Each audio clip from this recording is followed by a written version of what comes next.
I want to tell you a story about something that doesn't matter, because at the end of a long day standing up to tyranny and oppression, it can be very helpful and relaxing to focus on something inconsequential.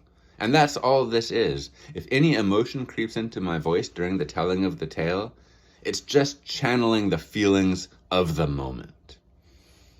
And so I give you The Power of Anticipation. This story starts around 11:30 in the morning on Friday, January 12th, when snowflakes started to fall on the Willamette River, where I was working on a boat. This is the lowest elevation in the entire town, so if it's snowing there, I knew the storm was probably showing up early, so I packed up my tools and hightailed it home, and sat around watching the storm not show up all afternoon. I was pretty prepared. I had extra gas for the generator, lots of good food in the house, cat food, extra litter, lots of entertainment in the form of DVDs in case the Wi-Fi went out, which it did, and books. Not that I'd read one from start to finish in a while, but I had them.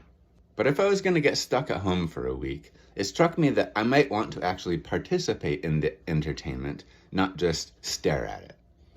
And so I considered buying a video game system. This is something I'd been wanting since September when I went to go visit my dad and thought it might be a good idea to have something to do. So I knew exactly how much it cost. I knew I could get it delivered overnight to my house. But by the time I made the decision, picked a couple games, and pushed the button, they were telling me it wasn't available to be delivered until Monday, which was more than halfway through the storm, which caused me to wonder, is this just a compulsive purchase? Do I really need to do this? But after a little bit more back and forth, I pushed the button and made the purchase. Now I just had to wait 3 days. And it wasn't that hard because there was so much going on over the weekend.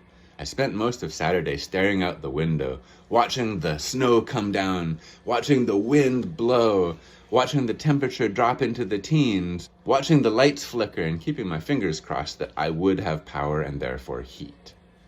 On Sunday morning, I got up and took a walk around the neighborhood to the local dispensary and viewed the carnage, and it was wild. There was also a lot of football to watch that weekend, so things were just fine.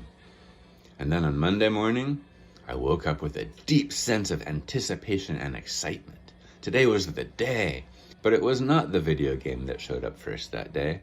It was my friend Frank from Oahu, who had somehow managed to plan his trip directly during this snow and ice storm. Clearly it was possible to drive around town at this point in time because this Hawaiian brother with a rental car brought me this hat. Thank you, Frank. I'd kind of had this fantasy that the Switch would show up while he was there and we could actually play some video games together, but that did not happen. Instead, I got an email saying, "We apologize, but your package has been delayed. It will now arrive tomorrow by 10 o'clock p.m. And so I woke up on Tuesday morning with a great sense of anticipation. This was the day. And even if freezing rain came down and I got stuck for several more days, I was going to have something to do. But before darkness even hit, the whole town was covered in a 1/4 inch of ice, and it was very clear that no Amazon Prime van was going to make it down my street today. I got another email promising it would be here within 24 hours. But on Wednesday morning, I did not wake up with a great sense of anticipation and excitement. At that point, it was obvious that 3 inches of snow with a 1/4 inch of ice on top of it was not going to melt very quickly, and I was supposed to be going to a Blazers game that night, but neither me nor Blazers center DeAndre Ayton made it. I really have to hand it to Thursday. Thursday tried so hard to be the day after the storm.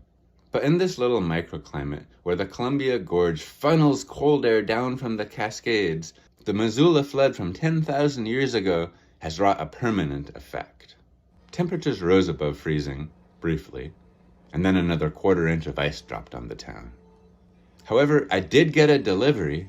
The mail carrier arrived with a bunch of junk, which I was just going to toss wholesale into the garbage, recycling, until I noticed what looked like 2 genuine American dollar bills showing through a window in the back of one of the envelopes.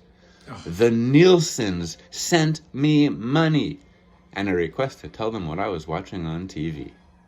Friday was honestly a bit disheartening. It looked exactly the same out the window as it had the day before. I had been now watching every car that went up and down the street for 5 days thinking it might be the Prime van, alternating between checking my email to see if there was a delay, but I hadn't heard from them since Tuesday. By this point, the Wi-Fi had come back on. I'd finished my book. I'd watched all the DVDs I wanted to. I was getting more than a little bit bored and antsy, but I still had something to look forward to. I started thinking, imagine if that Switch had actually come on Monday. I had 2 games, 5 days. I would have made my way through most of them, and I would probably still be bored. But I probably wouldn't have gone and watched all those movies. I probably wouldn't have read all the way through the book. I definitely wouldn't have caught up on 8 seasons of Baywatch. And I wouldn't have had anything to look forward to except the storm finally ending and going back to work. Maybe that's the lesson here. It's Jevons paradox applied to entertainment. The easier it is to access the entertainment, the more we consume. But when it takes a while between each piece of entertainment, we get more out of it. And then we have the anticipation of looking forward to the next piece when it comes, when it's not always right in front of us and ready to go.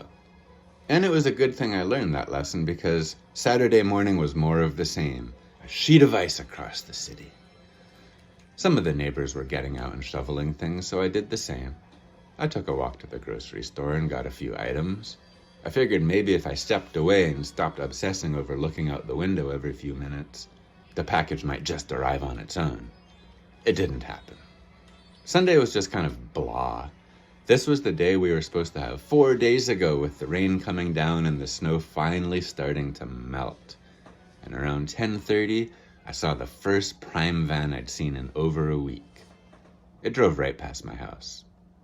And on Monday, when the wind had finally calmed down enough that it was safe to turn on the computer without worrying that the power might go out, I logged on to Amazon to track my packages to discover the Switch and the games had been lost in transit. I will say this, it was not hard to get somebody from Amazon on the phone. It was hard to get them to deal with the situation. There was some sort of middleman dealing with another department. I don't know why I couldn't just speak with someone in that department. They kept having to put me on hold while they dealt with it. Ultimately, they said, we can resend you the items. They'll be here in about a week. At which point I said, no, forget it. Cancel everything. They did. I got back onto Amazon.com, reordered the items, pressed purchase, and they showed up in about 4 hours. By this point, it was time to go back to work, and it was actually a couple days before I got to sit down and do anything with the system. But the whole time I've been wondering, what happened to that original order? It would be a great conclusion to this story to tell you that it showed up and I got 2 for the price of 1, but that didn't happen. But I do know it got packaged, it got shipped, it's out there somewhere, with my name on it, and I sure hope whoever has it is enjoying it. I challenge you to a race.